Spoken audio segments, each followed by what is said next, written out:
Pela graça do Senhor Jesus, chegamos a mais um domingo e agora o último domingo do ano.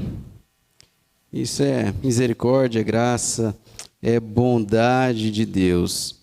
E esse tempo de final de ano, ele é um tempo gostoso. Eu não sei você, mas eu pelo menos gosto. Né? Tem a parte das festas lá, bem legal, né? Tem umas comidinhas e tal, a gente passa um pouquinho ali às vezes, depois tem que dar aquela calibrada, né? Mas é bom, não é? Gostoso. Mas também é bom que é um tempo de reflexão. É um tempo que nos convida a gente, muitas vezes, olhar ali para o retrovisor e ver ali atrás da gente o ano de 2025. Você vai olhando ali dezembro, vai olhando novembro, vai até chegar em janeiro ali, e a gente vai avaliando a nossa vida, os acontecimentos, aquilo que se passou, sob diversos aspectos, né? E muitas coisas boas aconteceram, a gente tem muitos motivos para agradecer, muitos motivos para celebrar, muitas vitórias, mas é fato que também existem coisas que muitas vezes fugiram ali aos nossos planos. De repente, nem tudo que a gente planejou deu certo. Eu não sei se você é daqueles, né, que gosta de fazer meta, ali no comecinho do ano, agora eu vou fazer isso, tal, e vai aquela coisa lá, regime, assim, esse tipo de coisa, academia, né? Bastante gente coloca na meta lá, não sei se sai como esperado, mas coloca, né?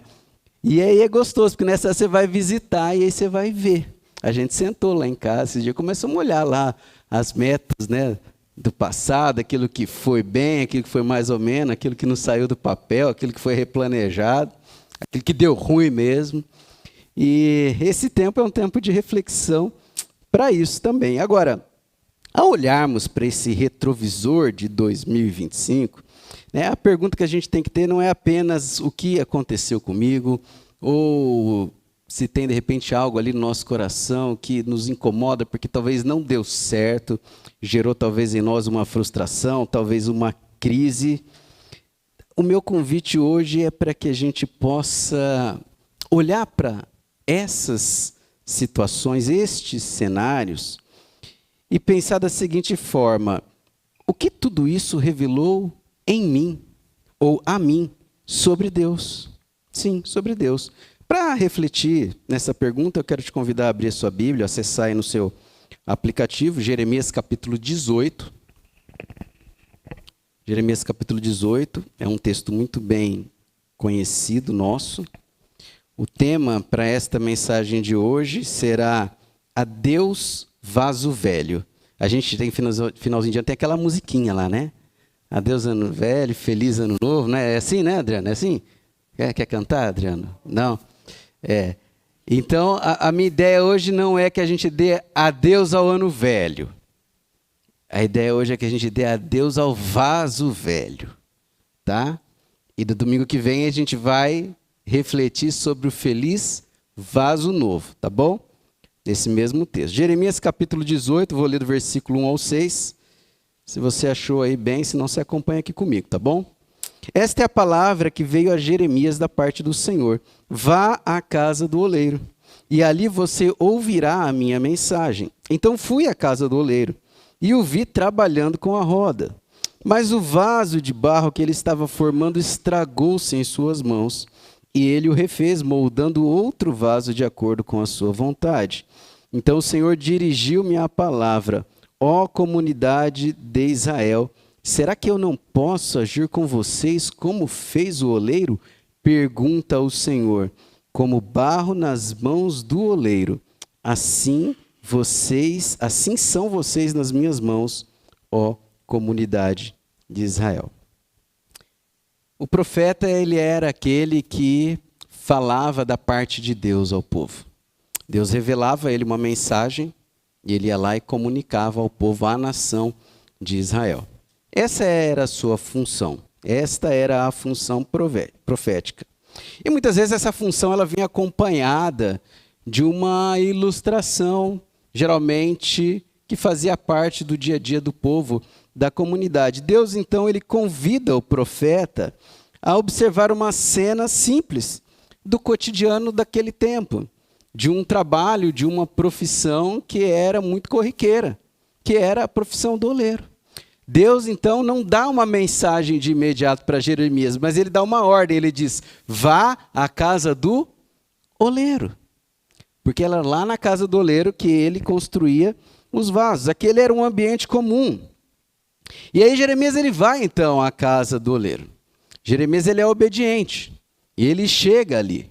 E fico imaginando, né, ele com os ouvidos atentos ali para escutar a voz do Senhor e nada.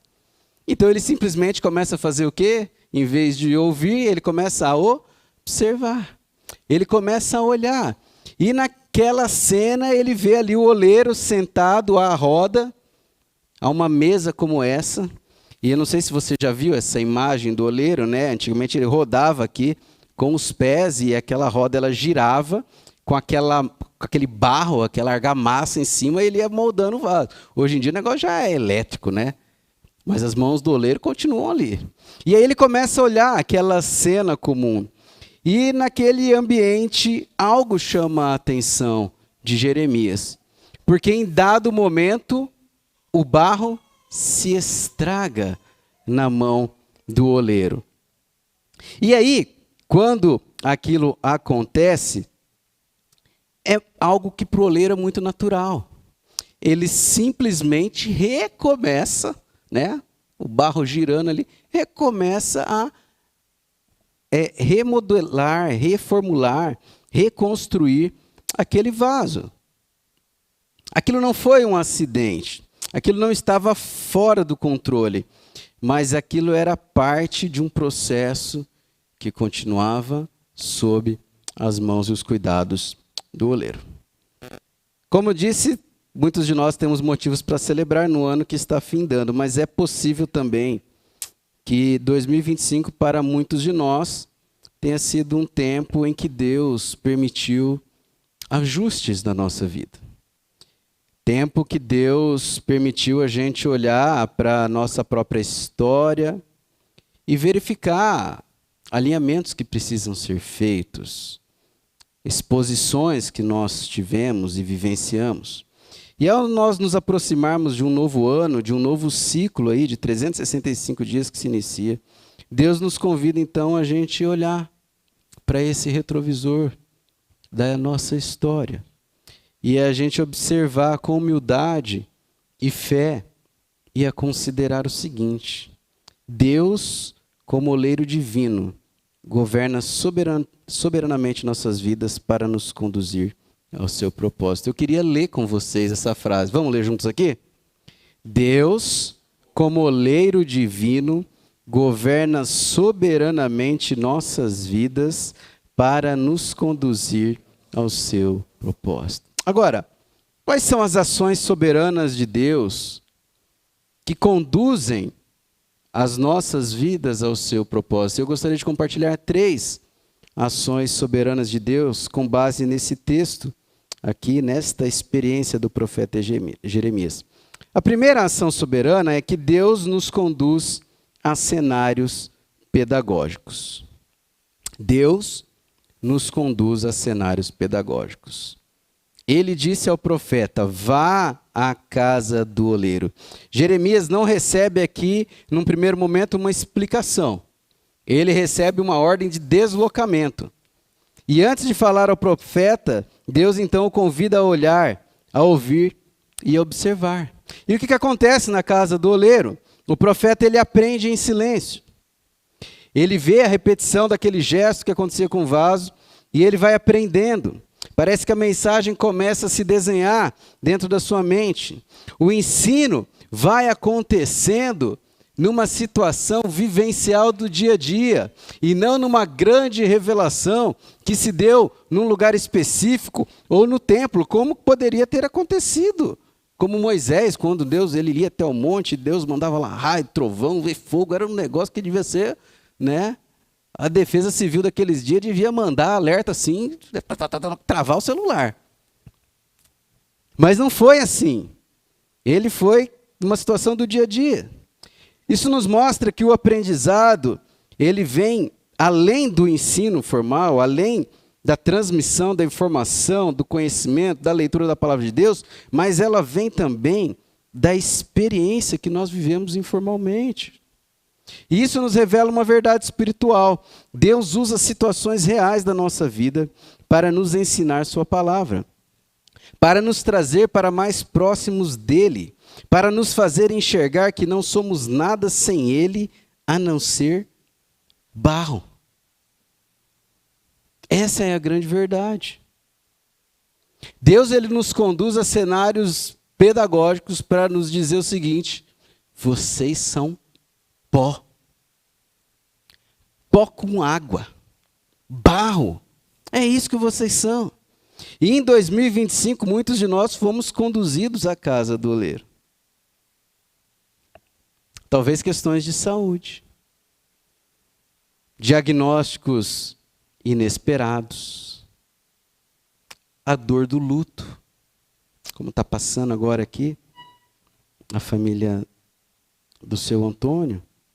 Crises emocionais, crises familiares, dificuldades na área financeira, talvez desafios e lutas na área profissional, no trabalho, o desemprego, talvez dificuldades ministeriais, batalhas.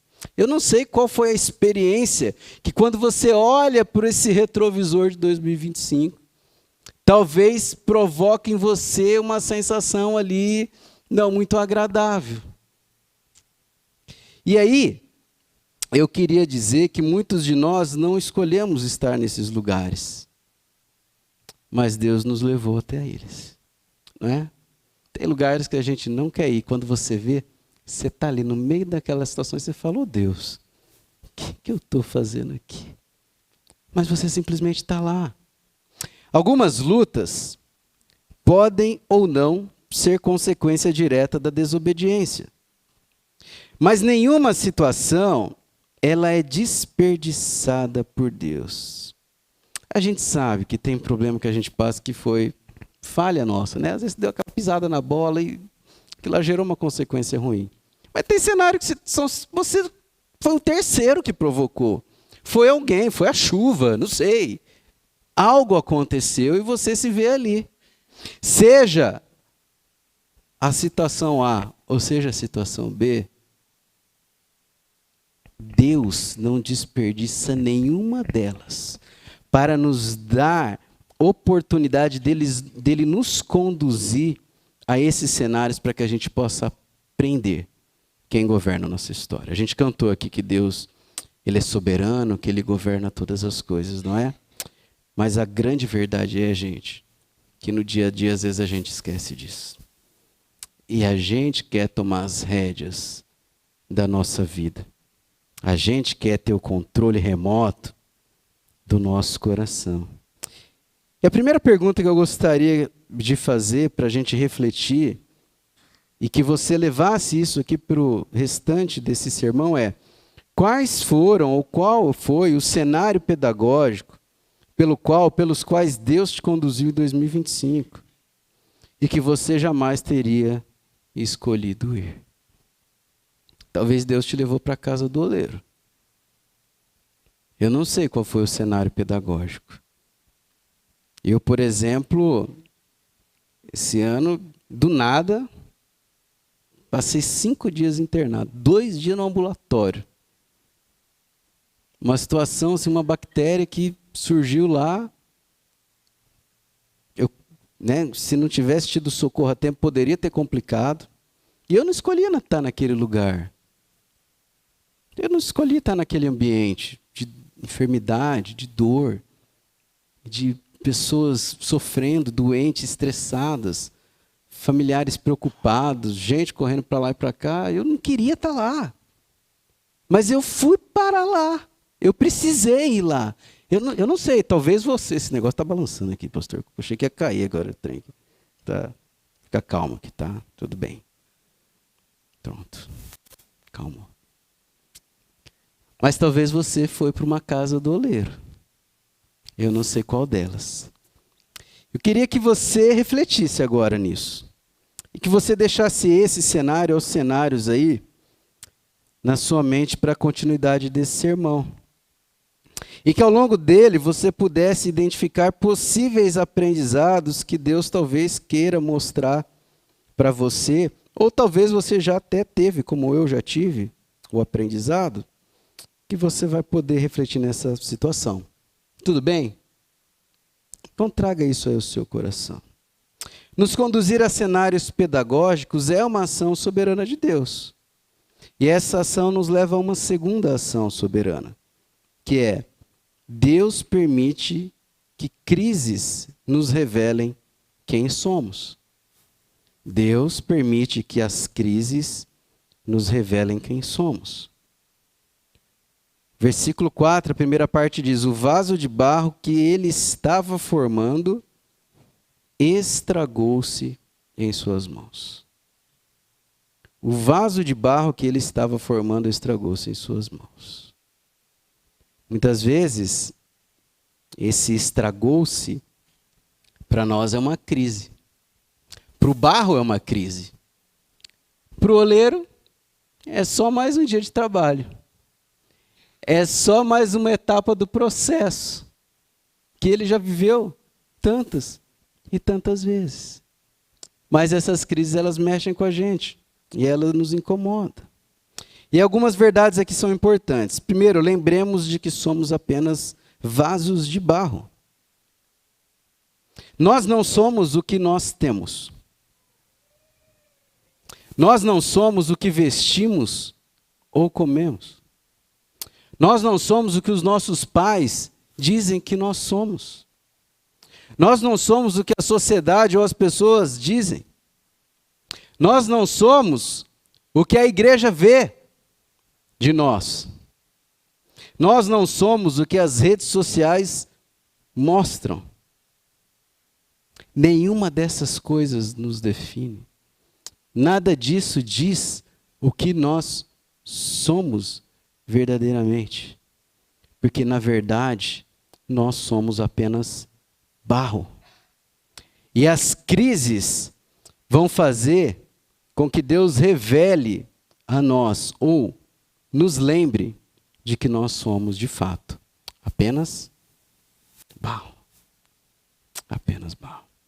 O problema é que nós muitas vezes temos um conceito equivocado sobre quem nós somos. A gente olha para a nossa própria vida e a gente se define com lentes ou com aspectos desses, como a gente citou aqui. Romanos capítulo 12, versículo 3, a primeira parte vai dizer: não tenham de si mesmos um conceito mais elevado do que devem ter. Não tenham de si mesmos um conceito mais elevado do que devem ter. Deus aqui nesse versículo, ele diz para a gente não nos conduzir ao orgulho, à arrogância. Mas ele não está falando que a gente tem que ser um zero à esquerda. Ele está dizendo: não tenham de si mesmos um conceito mais elevado do que devam ter. Porque um extremo é o orgulho, mas o outro é a autocomiseração. É, às vezes, a vitimização. Que no final das contas é a mesma coisa, é uma coisa só. É um orgulho que se disfarça ora de uma soberba e ora de uma pretensa humildade. Devemos ter um conceito adequado daquilo que somos. Eclesiastes 12:3 vai dizer: o pó volte à terra, de onde veio, e o espírito volte a Deus, que o deu. Salomão, ele dá aqui o conceito do que nós somos na prática. Somos pó. E um dia o autor da vida soprou em nós o fôlego de vida. E um dia esse fôlego será o quê? Respirado. E voltaremos a ser um bonequinho de terra, que voltará ao pó.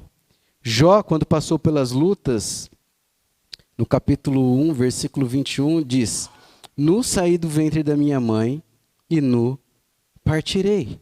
Lembremos então, gente, de que somos apenas vasos de barro, mas também vasos de barro em formação, porque o versículo diz: o vaso de barro que ele estava formando. A nossa vida, na verdade, ele é um processo contínuo de formação. Deus está sempre nos moldando na roda do oleiro. Ele quer forjar em nós o seu caráter. Ele quer tirar de nós as imperfeições. Eu li um livro já há bastante tempo chamado A Liderança Espiritual, de Henry e Richard Blackaby. E ele faz uma citação naquele livro, que não é dele a citação, mas ele cita ali, falando de pilares ou estágios de desenvolvimento da vida de um líder, que ele chama aqui de fundações soberanas. E eu queria compartilhar, ler com vocês aqui, o que ele chama deste conceito de fundações soberanas. Na verdade, fundações soberanas, ele relaciona aqui no livro muito aos acontecimentos da nossa vida que estão relacionados à nossa infância, principalmente aquela área de formação nossa, vai ali do 0 aos 7 anos. Tá? E ele diz assim, ó, as fundações soberanas, elas envolvem a atividade de Deus durante os anos de formação. O amor dos pais, a ordem de nascimento, doenças da infância, prosperidade ou pobreza, perda de entes queridos, estabilidade versus agitação constante. Todos esses fatores sobre os quais a criança não tem controle. As fundações soberanas são acontecimentos que eu chamo de verticais na nossa vida, porque, ou seja, nós não temos controle direto sobre eles, simplesmente acontecem, mas que vão moldar muito da nossa personalidade futuramente. E eu digo mais, na nossa vida adulta, outros fatos como esse vão continuar nos marcando. E vão continuar muitas vezes delineando ou direcionando as nossas vidas. Muitas vezes para o bem, mas outras também para aquilo que é mal, para aquilo que é prejudicial em nós. Deus quer cumprir em nós e a partir de nós o seu propósito, de acordo com o que nós temos sido forjados. Somos vasos de barro, mas somos vasos de barro em formação. Agora, o vaso de barro, mesmo em formação, ele está sendo moldado, reconstruído para quê? Para um fim, propósito. E eu queria que a gente olhasse para esse aspecto também, de que nós fomos criados para um propósito dado pelo oleiro divino. O vaso, ele foi criado para ser o quê? O vaso foi criado para ser o quê? Vaso. O vaso é vaso. O vaso é criado para ser vaso. E quais eram as funções de vaso daqueles dias do profeta? Né? Hoje a gente tem o vaso para pôr terra, plantinha, né? Os negocinhos, né? Tem uns que têm mais habilidade que outros aqui, né? Mas é assim hoje. Mas naqueles dias, os vasos eles eram utilizados para armazenar água, alimentos, pergaminhos eram guardados em vaso para conservação. Tanto que acharam lá os manuscritos do Mar Morto, lá em 1948, lá numas cavernas, lá, tal, tudo dentro de quê? De vasos. Eles eram usados para cerimônias, para rituais religiosos. Vaso ele não foi criado para ser caixa de guardar objeto. Vaso não foi criado para ser balde de lixo, que você vai lá e põe um saco e joga o lixo dentro. Não. Vaso ele foi criado para ser vaso. Nós fomos criados com um propósito. E o propósito para o qual Deus nos criou é glorificá-lo. Nós fomos criados por Deus Pai, redimidos pelo Deus Filho, selados com Deus Espírito Santo, para o louvor da glória de Deus. Quando nós não glorificamos a Deus com a nossa vida, quando nós não obedecemos a palavra, quando a nossa vida não está entregue a Jesus como Salvador e como Senhor do meu dia a dia, sabe o que eu faço? Eu estou sendo um vaso que não está sendo usado para o propósito correto. Talvez eu seja um vaso que está sendo usado para pôr caixinha descartável que vai ficar lá o ano inteiro. Talvez eu estou sendo um vaso que estou sendo criado, sabe por quê? Para depositar lixo. E tudo quanto é curva de rio que aparece por aí, tudo que é coisa ruim, às vezes eu estou ali, ó, armazenando. Por quê? Porque eu me esqueci, não no consciente, mas na prática, o que é glorificar o nome de Deus. Efésios capítulo 1, versículos 4 a 6 e 11 a 14, quero ler com vocês, diz assim: porque Deus nos escolheu nele antes da criação do mundo, para sermos santos e sem culpa diante dele. E em amor nos predestinou para sermos adotados como filhos, por meio de Jesus Cristo, conforme o bom propósito da sua vontade, para o louvor da sua gloriosa graça, a qual nos deu graciosamente por meio do amado.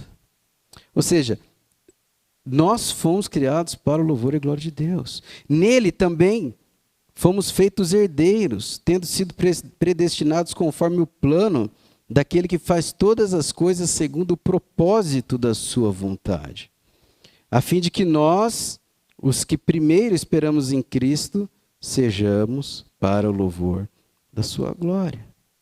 Nós fomos resgatados por Cristo Jesus para o louvor da glória de Deus. Fomos criados, fomos resgatados, mas fomos também selados.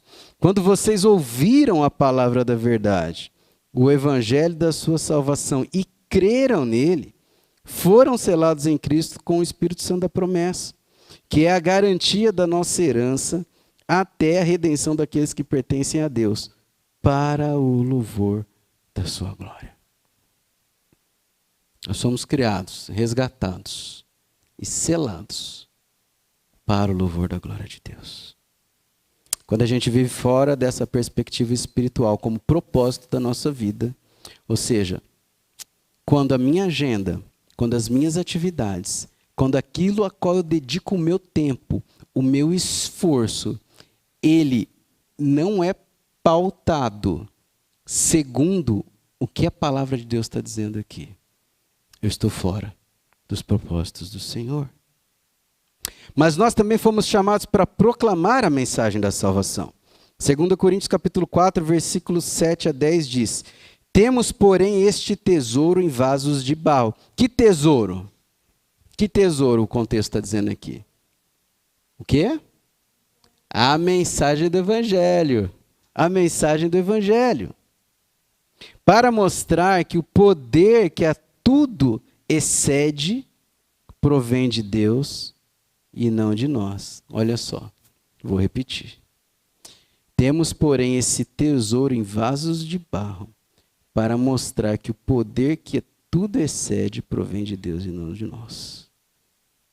Não é que não haja poder em nós, mas é o que o poder que existe em nós, ele veio de Deus, foi nos dado como autoridade divina, como servos do Senhor, para proclamarmos. Mas ele está dizendo claro, esse tesouro é rico, mas você é barro. De todos os lados somos pressionados, mas não desanimados. Ficamos perplexos, mas não desesperados. Somos perseguidos, mas não abandonados. Abatidos, mas não destruídos. Trazemos sempre no corpo o morrer de Jesus, para que a vida de Jesus também seja revelada no nosso corpo. Quando nós esquecemos que somos barro, quando nós nos esquecemos de que estamos sendo forjados pelo oleiro divino para cumprir o seu propósito, o vaso, ele perde a essência. E aí ele se desfaz. Sabe para quê?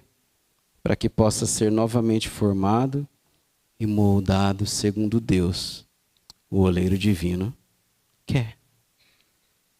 O vaso de barro que ele estava formando estragou-se nas mãos do oleiro. Estragou-se em suas mãos. O vaso se estragou, mas o vaso não caiu no chão. O vaso se estragou, mas ele não fugiu do controle do oleiro. Ele se estragou aonde? Nas mãos do oleiro. Sabe quando o seu celular trava? Sabe quando o seu computador trava a tela ali, não vai nem para frente nem para trás? Não sei se já aconteceu isso com você. E geralmente essas coisas acontecem quando você está precisando fazer uma coisa urgente, né? Um trabalho urgente, você precisa pagar uma conta, trava o celular. A vontade que tem às vezes é tacar no chão, não é? Não, vocês não. Eu tenho. E vocês são tudo santo. Tudo santo. Mas eu não sei o que acontece. Me dá uma vontade, às vezes, de tacar no chão. Pisar no maldito. Dá um murro no computador. Vocês não. Mas em mim dá. Se alguém talvez já passou por isso, eu fico imaginando assim, né? Esse celular custou caro. Esse computador custou caro. Será que eu teria coragem de fazer isso? Mas aí você se lembra disso e não faz. Aí você reinicia, você vai lá no computador, limpa os caches, fecha todo o navegador, né? Reinicia uma, duas vezes, faz umas atualizações, baixa o aplicativo de novo. Aí a coisa funciona, não é? Pois bem, nós somos vasos caríssimos nas mãos do Senhor. Caríssimos, não porque a gente tem algum valor em si, porque a gente é barro, mas caríssimos porque nós fomos comprados por um preço muito alto. O preço do sangue de Jesus, que morreu para nos libertar dos nossos pecados, para que possamos viver os seus propósitos. E porque Ele nos ama, quando nós vivemos essas crises, Ele não joga a gente fora. Eu não sei se às vezes Ele fica com vontade de atacar na parede, não sei, eu acho que talvez ainda fique, tá? Mas o fato é que Ele usa das circunstâncias da vida, sabe para quê? Para nos remodelar. Porque a gente mesmo, às vezes, se deixa estragar nas mãos do oleiro. E Deus vai lá e pega o barro que não foge ao seu controle e Ele remodela. E Ele começa a formar de novo. Ele, na verdade, começa a construir um novo vaso. Para quê? Para que isso? Para que nós voltemos a cumprir os seus propósitos. O detalhe mais importante desse trechinho aqui não é que o vaso se estragou, mas é onde ele se estragou. Nas mãos do oleiro. A crise, muito longe de ser ausência divina, na verdade, ela é uma oportunidade que temos para que a gente possa visualizar, por um lado, a nossa fraqueza e a nossa incapacidade, mas também, por outro lado, o poder e a soberania daquele que é o oleiro divino, que tem poder para nos restaurar. Nas mãos do oleiro, nós somos remodelados. Porque o nosso Deus é um Deus que sempre está presente. O apóstolo Paulo, ele foi usado por Deus para diversos sinais, prodígios, maravilhas. Mas ele revela, escrevendo ali aos Coríntios, na segunda carta, que ele tinha uma dor, uma luta que ele chama de espinho na carne. Estudiosos não sabem o que era, alguns chutam A ou B, mas esse para mim não é o ponto. E aí ele ora a Deus 3 vezes pedindo: Deus, tira esse espinho da minha carne. Desculpem. E a resposta de Deus para Paulo foi: Ele, porém, me disse, Deus o disse, a minha graça é suficiente para você, pois o meu poder se aperfeiçoa na fraqueza. É quando você é fraco que você consegue perceber o quanto eu sou forte. É quando você não tem mais o controle da situação. É quando a crise chegou. É quando você foi amassado. É quando você estragou diante desse cenário pedagógico que você resgatou, que Deus está dizendo para você: deixa comigo.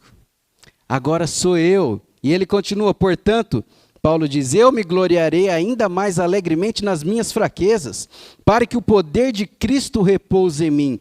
Por isso, por Cristo, alegro-me nas fraquezas, nos insultos, nas privações, nas perseguições, nas angústias, pois quando sou fraco, é então que sou forte. Quando somos fracos, é que Deus revela em nós o seu poder. O vaso revela a sua fragilidade dentro deste processo e não fora dele. Quando a gente olha ali para o nosso retrovisor do ano, muitos de nós experimentamos talvez frustrações que expuseram expectativas erradas nossas. Perdas que revelaram nossa fragilidade ou a fragilidade daquilo que eram convicções e seguranças nossas. Limites que mostraram que não somos tão fortes quanto pensávamos. Deus permite que passemos por crise para nos lembrar que nós somos apenas barros. Mas barros que foram esmagados na mão de Deus. Barros que estão em formação. Deus não perdeu o controle. O ano que termina, ele revelou talvez inconformidades que estavam escondidas nas nossas vidas, sob aparência de estabilidade. O que se quebrou em nossas vidas este ano traz uma revelação importante. Quem somos nós? E quem é Deus para nós? Talvez a gente ande com um conceito mais elevado do que a gente deveria ter. Talvez a gente ande menosprezando o poder e o conceito de Deus, dos atributos e tantos atributos de Deus que a gente cantou hoje aqui nas músicas. Talvez a gente esteja rebaixando os atributos de Deus, porque temos tido um conceito equivocado. E essas duas ações soberanas de Deus, elas vão nos levar a uma terceira e última ação soberana. Deus, o oleiro divino, continua soberano, mesmo no processo de quebra. Como barro nas mãos do oleiro, assim são vocês nas minhas mãos. Vamos ler esse versículo junto aqui? Como barro nas mãos do oleiro, assim são vocês nas minhas mãos. O barro não é exaltado ao longo do tempo. O oleiro, sim. O barro não escolhe o formato que ele vai ter. O barro ele não escolhe o tempo que vai demorar para ele ser formado ou remodelado. O barro não decide o propósito para o qual ele está sendo criado. O oleiro, sim. E existe algo muito sério, gente, que é uma lição que nós temos que ter para nossas vidas. Deus, ele não negocia a sua soberania. Deus não negocia a sua soberania. Ele governa até mesmo quando o vaso não entende o processo. Esse texto, ele confronta uma das maiores ilusões do nosso tempo. A ideia de que nós podemos seguir a Deus sem nos submeter a Ele. Em 2025, talvez alguns planos não deram certo, agendas foram interrompidas, projetos não avançaram, mas o texto nos lembra: nada disso escapou das mãos do oleiro. Os nossos planos podem ter falhado, os planos de Deus não falharam. Para Deus é só mais um dia de trabalho. A pergunta certa não é por que isso aconteceu comigo, mas quem continua no controle da minha vida? Muitas vezes somos amassados por consequência das nossas ações ou de nossas omissões. Mas muitas vezes fomos amassados por circunstâncias que nos fugiram ao controle. Por decisões de terceiros, como eu falei. Seja de uma forma ou de outra, esses processos de crise sempre vão revelar algo que precisa ser tratado nas nossas vidas. Deus sempre vai usar essas situações como oportunidade de ensino. Um cenário pedagógico para, a partir dele, refletirmos com um coração mais aberto, com um coração mais puro, com um coração mais sincero diante da verdade. Aliás, vocês sabem, né, o conceito dessa palavra sincero vem do latim sincera, que está relacionado justamente com o contexto de vaso. Porque um vaso, quando ele tinha uma rachadura, para esconder aquilo ali, o que passava? Passava cera. Então, quando alguém ia comprar um vaso, para saber se esse vaso ele era bom ou não, ele tinha que comprar o vaso sem cera. Porque se tiver cera, pode ser que ele estava escondendo alguma rachadura. Deus quer que os nossos corações sejam colocados diante dele sem cera. Sem tatuagem. Sem pintar. Alguns colocam portas. Outros correntes. Outros cadeados que a palavra de Deus chega a dizer que muitas vezes o nosso coração se torna fortalezas. Fortalezas como daqueles filmes de guerra de antiguidade mesmo, quando o inimigo não conseguia entrar.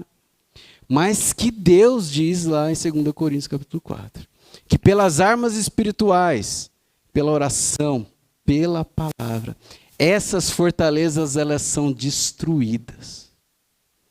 E o Espírito Santo de Deus ele entra lá e ele resgata todo pensamento, todo propósito, toda intenção que existe no coração e leva para si cativo como despojo diante dos tronos de Deus para que sejam submetidos a Deus. O ponto que eu quero dizer para você é, quanto mais a gente fecha o coração, maior vai ser a porrada. Maior é a pancada. Se é cera, dá uma ilustradinha. Se é um barro ali, amassa. Mas se tem cadeado, se tem corrente, Deus às vezes ele pega um ponteiro, uma marreta e senta o rei. Pegou aqueles cadeados, aqueles alicate hidráulico da polícia militar, você já viu? Ele vai lá e pá, o Levi sabe o que eu estou falando, né?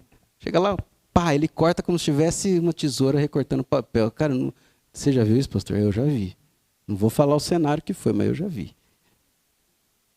Corta, parece papel. Deus tem dessas na caixinha de ferramenta dele.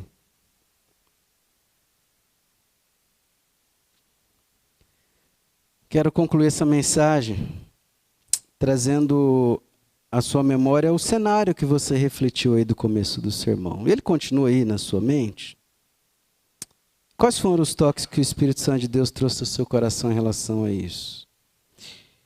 Lembremos que as ações soberanas de Deus, elas têm a intenção de nos conduzir ao seu propósito.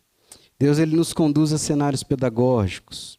Deus permite que as crises revelem quem nós somos verdadeiramente. Mas elas também nos revelam que Ele continua soberano mesmo diante dos cenários de quebra. Antes de virar o ano, Deus nos chama não a nos vitimizarmos como um vaso quebrado, mas Ele nos chama a responder com quebrantamento sincero. O ano de 2025 não fecha apenas ciclos, meus irmãos, mas ele é um convite a uma reflexão, com a possibilidade de uma nova vida em 2026. Ele deseja que nós digamos adeus, não o ano de 2025, mas adeus ao vaso que viveu 2025, que sou eu e você. Um vaso que talvez precise ficar no passado. Um vaso que talvez permita ser quebrado e remodelado por Deus. Deus deseja que nós digamos adeus, vaso velho, para que nós nos tornemos vasos novos, formados e moldados por Ele em 2026. O que precisa ser tratado? O que precisa ser ajustado? O que você precisa começar a fazer de novo? O que você precisa deixar de fazer no próximo ano que surgirá? De tudo isso, quero dizer que nós não somos vasos descartáveis. Alguns de nós, na verdade, estamos exatamente no ponto que Deus quer que nós estejamos, para que algo novo começa em nossas vidas. Se deu tudo errado em 2025 para você, eu quero dizer para você o seguinte: talvez não está tudo errado. Talvez está tudo certo. Talvez eu e você estejamos justamente agora no ponto que a gente podia estar, para que o nosso coração esteja aberto, sem cera nenhuma, diante de Deus. Às vezes, dizer adeus ao vaso velho é o passo mais doloroso, mas é também mais necessário, porque ele é o quê? Ele é o passo da fé. Ele é o passo que nós precisamos dar, que é de confiança das nossas vidas na mão do oleiro e abrir o controle das nossas próprias mãos. Amém? Quero te convidar a baixar sua cabeça, a orar. E eu quero fazer uma pergunta muito clara e direta para você. O que Deus revelou em você neste ano que precisa ser tratado antes do novo ano começar? Não é algo que você vá resolver sozinho, mas é algo para você entregar novamente às mãos do oleiro. Se você entende que há áreas da sua vida que precisam ser confessadas diante de Deus, ajustadas, áreas que talvez precisam ser rendidas a Deus, eu quero convidar você, nesse momento, a fazer uma oração muito simples. Diga: Deus, eu reconheço que sou barro. Eu reconheço que preciso da tua obra em mim. Eu não quero entrar em um novo ano carregando o que o Senhor quer transformar. Senhor, quebra minha vida e faça de novo. Desfaça em mim o vaso velho e faz de mim um vaso novo, em nome de Jesus. Se você fez essa oração, quero pedir que você olhe para mim agora aqui.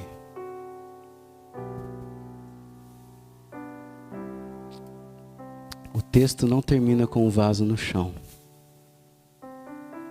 mas ele termina com o barro ainda nas mãos do oleiro. Fique de pé, nós vamos orar. Pai querido, nós queremos expor os nossos corações diante do Senhor nesta noite, Pai. No filme da nossa mente, vem se passando tantas e tantas situações, Pai. É bem verdade que temos muitos motivos, Pai, para celebrar. Eu diria que os motivos de gratidão e celebração, eles são incontavelmente maiores, ó Pai, do que as lutas ou dificuldades que vivemos. Mas é bem verdade que também o nosso coração falho, temeroso, muitas vezes tem potencializado, Pai, coisas que aos nossos olhos não deram certo. E nós te pedimos que o Senhor nos ajude a entendermos que vivemos num processo, Pai. Num processo onde nós precisamos reconhecer que somos pó, somos apenas barro diante do Senhor. Um processo pelo qual o Senhor está nos forjando. Um processo que o Senhor está desfazendo nas nossas mãos, nas suas mãos, as nossas vidas de nossas convicções, de nossos absolutos, das verdades que muitas vezes carregamos apenas para nós mesmos e que na verdade agora revelam, ó Pai, apenas a fragilidade do que de fato somos. Por isso nós reconhecemos, Senhor, não somos nada diante de Ti. E Te pedimos, ajuda-nos, Senhor, na nossa fé que muitas vezes é pequena e falha a compreender os processos do Senhor na nossa vida, Pai. Desfaça, Pai bendito, na minha vida, esse vaso velho, Pai. Amassa, Pai. E faz de mim um vaso novo, que não vai viver tão somente para os meus objetivos e propósitos, mas, claramente, para os propósitos para o qual o Senhor nos criou, para sermos vasos. Vasos que glorifiquem o Teu nome. Vasos que recuperem a alegria de carregar o tesouro da mensagem de salvação. Vasos que expõem a sua fraqueza, mas que percebem que a grandeza do poder vem do Senhor, Pai. Faz de nós, Pai, vasos novos e ajuda-nos a dizer adeus ao vaso velho que temos sido. Em nome de Jesus. Amém.